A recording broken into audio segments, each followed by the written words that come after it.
Start হয়ে গেছে। আমাকেও করতে হবে ওই বয়সে গিয়ে। এটা খুব হালকা গন্ডগোল আছে। এই রুনা বলছি আগে করলে বলবে গন্ডগোল আছে। বুড়ো বয়সেই ভালো, প্রেমটা বাড়বে। বুড়ো বয়সে সন্দেহ করবে না। এখন বলছি তুমি বেশি পুরি খেলে নির্ভর করবে গন্ডগোল আছে। একটা কথা আমাদের ক্লাবের মেম্বারদের বলছি, আজকে কিন্তু রাত্রি 10টার পরে তোমরা এখানে সবাই একটু অপেক্ষা করো, একটা বিশেষ আলোচনার বিষয় আছে। আমাদের কাকিমা মঞ্চে, রমা কাকিমা, কাকিমা আপনি শুরু করুন। নমস্কার, আজ শুভ মহাসপ্তমী, সবাইকে শারদীয়া শুভেচ্ছা জানিয়ে অনেক অনেক ভালোবাসা জানিয়ে আজ আমি একটা কবিগুরু রবীন্দ্রনাথ ঠাকুরের কবিতা বলছি।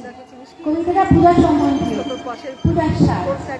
পুজোতে তো আমরা অনেক রকম সাজগোজ করি, পুজোর ডালিয়ে সাজাই, নিজেকেই সাজাই।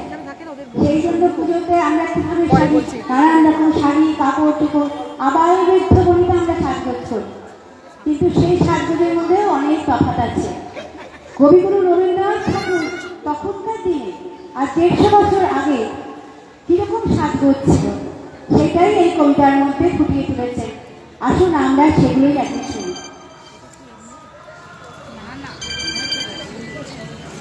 হ্যালো, কবিগুরু রবীন্দ্রনাথ ঠাকুর না এখানেই আছে সব।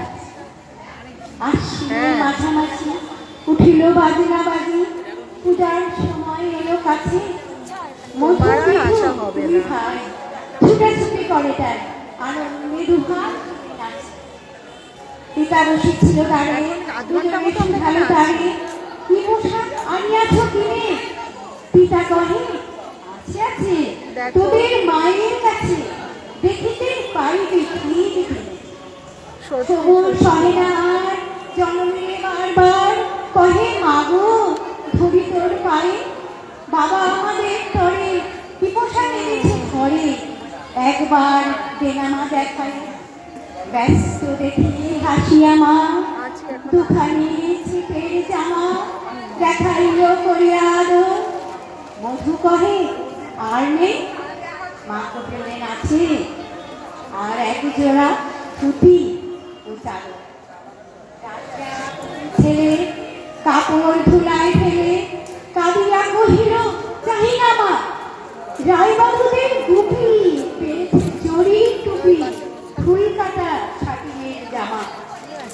মা কহিল মধু ছিছি, কেন কাটো মিছাইছি, গরিব যে তোমাদের বাপ, এবার হয়নি ধান, কত গেছে লোকসার, পেয়েছে কত দুঃখতা, তবু দেখো বহু পেয়েছে তোমাদের ভালোবেসে, সাধ্য মতো কিনেছেন এনে, সে জিনিস অনাদরে ফেলি ভুলার তরে, এই শিক্ষা হলো এতদিনে।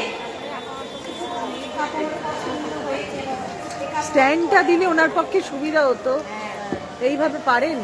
মধু শুনে আরো লেগে ঘরছে শুধু বেগে, গেল রায় বাবুদের দ্বারে, সেখানে লোক জড়ো, রায় বাবু ব্যস্ত বড়, দালান সাজাতে গেছে রাত। মধু যাবে এক করে দাঁড়াইল